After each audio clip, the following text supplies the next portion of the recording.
mayyanantamahāmbhodhau cittavāte praśāmyati abhāgyājjīvavaṇijo jagatpoto vinaśvaraḥ.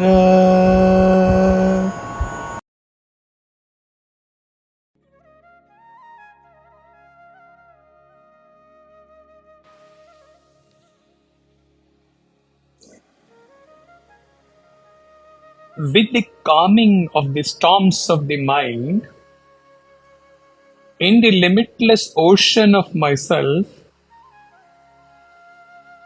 unfortunately for the jiva, the trader, the ship of the universe gets wrecked and sunk.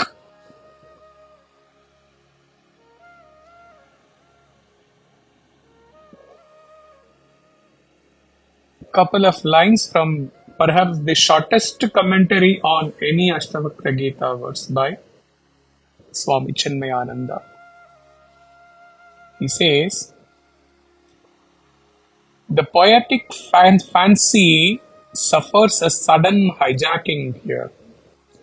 The individualized ego is picturized here as a trader who is crossing the seas with all his merchandise.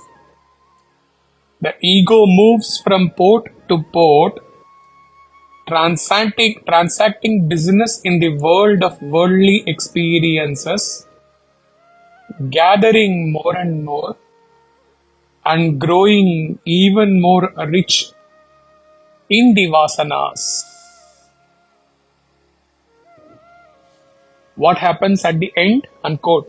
We will see.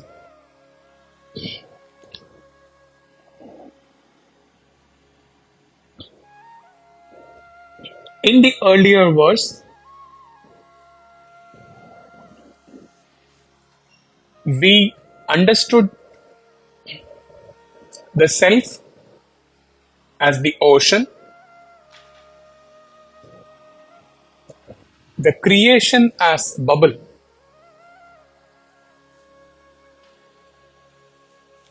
Few more additions have been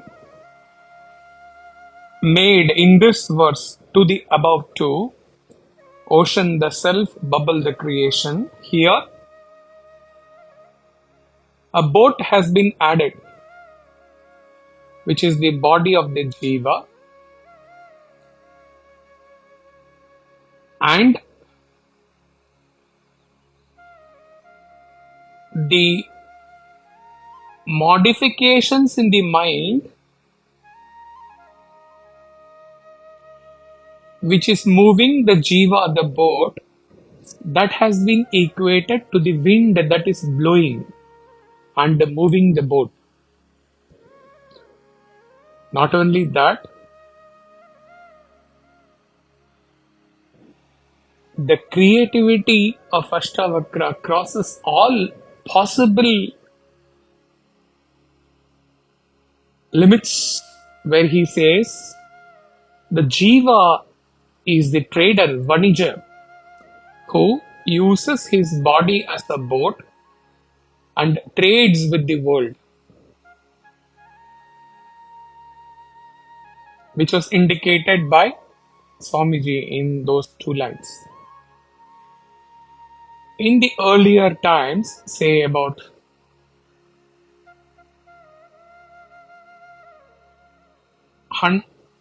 200 years before, or 150 years before, at least in the villages, money transactions were minimal, and there used to be barter system where something was given in kind or in service, and in exchange something was received in kind or in service. For example,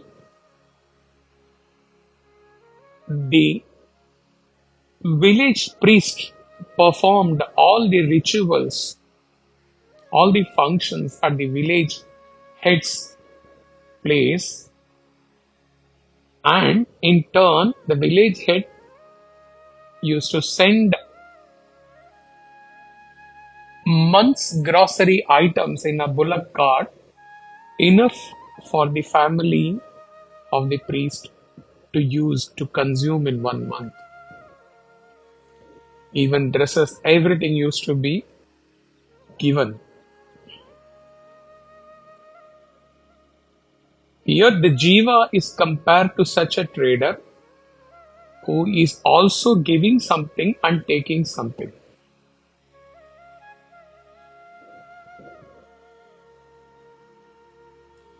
What is he giving? He is forsaking his real existence as self. Here giving means not giving, sacrificing, foregoing, forgetting his existence as self, and in exchange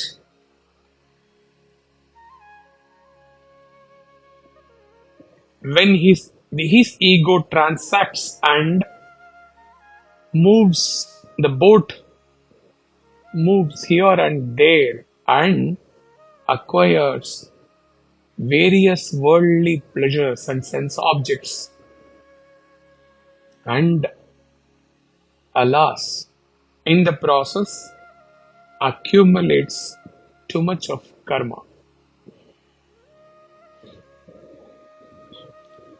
Like a gambler who keeps losing in the gamble but is tempted to indulge in the game more and more with a senseless hope of regaining whatever he has lost, this jiva, the trader, continues to forego his real identity and keeps on accumulating more and more objects and more karma. He is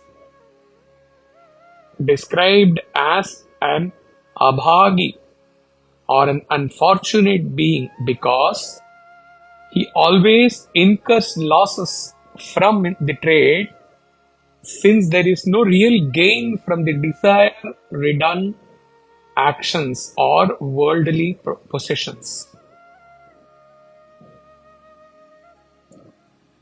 As long as his mind and senses are active, he remains bound to his identity as a being, jiva. When the mind subsides into stillness, his individuality becomes dissolved in the silence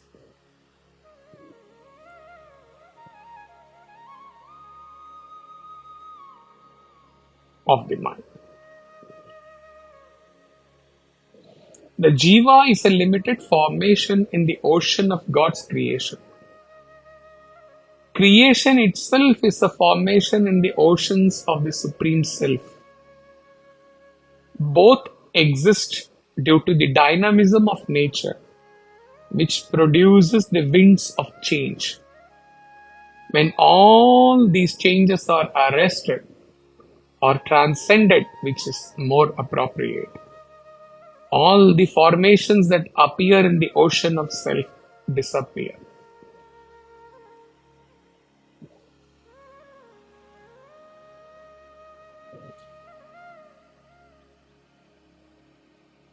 The end of his identification with his body and the new discovered beginning of his merger and abidance in self has been most dramatically given by Ashtavakra in the last part of the verse, where he says, the wind blowing, that is the modifications in my mind, has ended. When the modifications in my mind has ended, I have lost the temptation in indulging in the barter of giving up myself for gaining worldly possessions.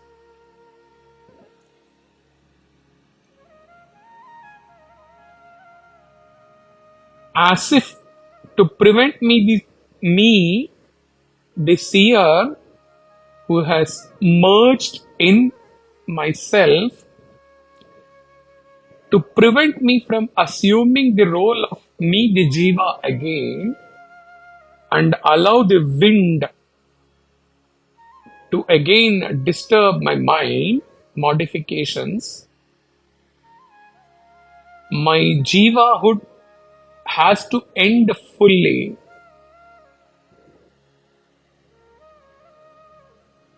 Ashtavakra accomplishes this in the most creative, most dramatic way.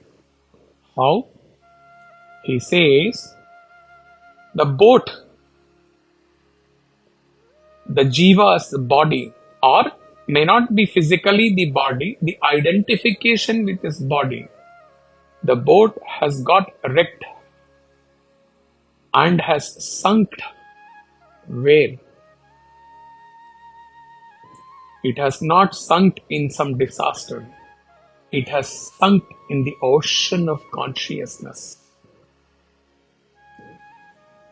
All that exists now and forever is the stilled water in the substratum ocean, unaware of the bubble or the wave at the surface level, if they are existing.